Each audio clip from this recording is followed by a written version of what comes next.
Bonjour à tous. Alors, encore une fois, ça doit être la deuxième fois juste que je le fais, c'est pas de coutume, je parle. C'est parce que je vais avoir quelques petites choses à dire et plutôt que de tout écrire, ça va être plus simple d'avoir juste à écouter. Aujourd'hui, tuto très simple, c'est je vais vous montrer trois manières différentes un petit peu de faire la Jing. Alors, je tiens à préciser que la Ginga pour moi, c'est pas compartimenté dans le sens je fais une façon ou je fais une autre ou je fais une autre ou je fais une autre.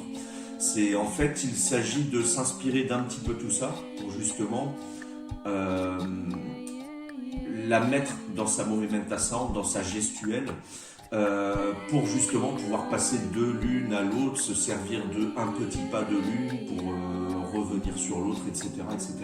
Par contre, il peut être intéressant pour justement bien les intégrer, de les travailler de manière vraiment académique. Donc, allons-y. Hop. Alors, la première jing que tout le monde en gros connaît et pratique, ça va être la jing de base, toute simple. Alors, au niveau de la hauteur de bras et tout ça, ça peut changer suivant les groupes. Mais en gros, on est là-dessus, sur un changement en appui de cette jambe-là, pour les mains, pour garder un maximum de temps la protection devant le visage ou devant le corps. Hop. Donc, c'est généralement celle qui est la plus pratiquée. Hop. Voilà pour celle-ci. Petite variante qu'on peut trouver pour avoir passé un petit peu de temps chez Mesneneo. Chez Fios DB, ils la font avec un petit rebondi au milieu. Pam, pam, pam. On rebondit un petit peu. On retrouve presque le même rebond qu'on a sur le fond de la giga, sur le pas de milieu, comme ça. Pam, pam, pam. Donc voilà, là c'est une petite variante. Suivant les endroits où vous allez et suivant le moment de la rod, ça peut vous servir ce genre de petit rebond. Ensuite, une Ginga qui est très pratiquée dans la senza distance. Elle n'est pas propre à la senza distance, mais on voit beaucoup de caprices de la balle à pratiquer. Ça va être, et là un peu plus d'explication. D'ici, je vais rentrer la main ici, à l'intérieur, pour pouvoir me protéger pour la suite. Et en fait, cette main-là va, tout en me déplaçant, faire un dégagement pour arriver de l'autre côté.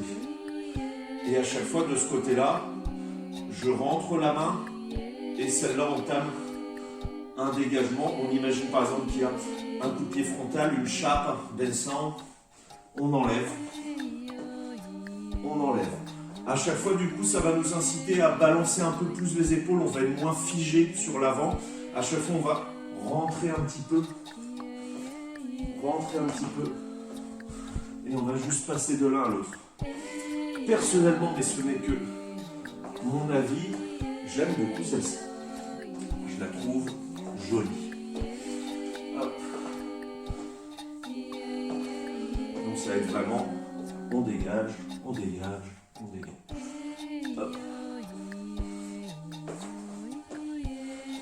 Hop. Alors, je suis un petit peu malade, j'essaye de me retenir de tousser depuis tout à l'heure. Ensuite, une autre ginga qu'on peut faire, c'est le retrait. Retrait du coup qui va être très debout dans un sens. On va même voir certains capoeiristes tendre la jambe de devant, même si on a tendance à dire partout que attention c'est dangereux. Mais généralement quand on le fait, c'est qu'on sait qu'on est à l'abri. Pour ensuite, sur la cadère, plonger devant. Il va avoir en fait cette variation visuelle entre le je me grandis, je vais vraiment vers l'arrière, et je me rapetisse beaucoup vers l'avant.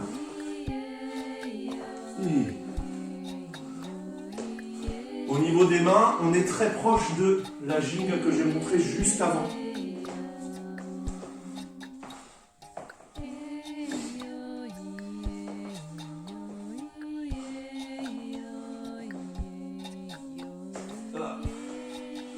pareil, je vous invite à la travailler, c'est assez sympa à faire.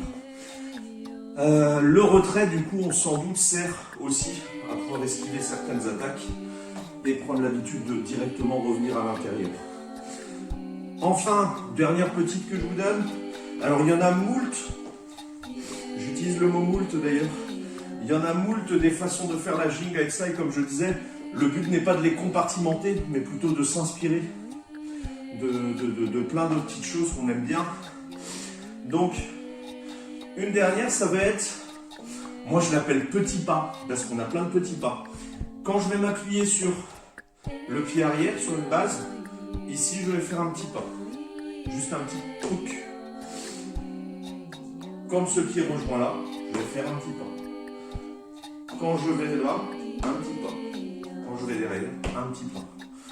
Et en fait, le truc, ça va être d'appuyer chaque pas de la base par un autre petit pas à côté.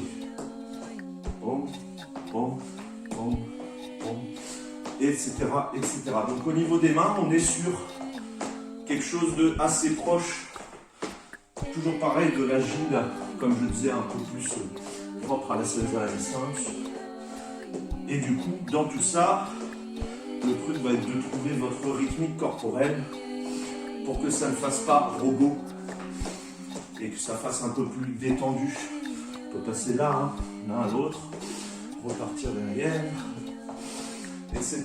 Et c'est là où, petit à petit, du coup, on va pouvoir mixer tout ça. Dans la rod, le principe sera de, vous pouvez très bien partir là d'une shinga normale, parce que vous en avez besoin à un moment, vous reculez là, vous enlevez, hop, là vous avez des petits pas, hop, là vous allez avoir besoin de un peu plus rebondir, hop, revenir.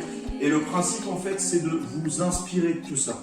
Donc au début moi ce que je vous conseille c'est de les travailler comme je vous ai montré, c'est-à-dire de manière un petit peu séparée. Vous vous arrêtez vraiment sur chaque manière de faire pour vous les approprier. Et ensuite vous mélangez, vous mixez, vous laissez parler un petit peu votre corps.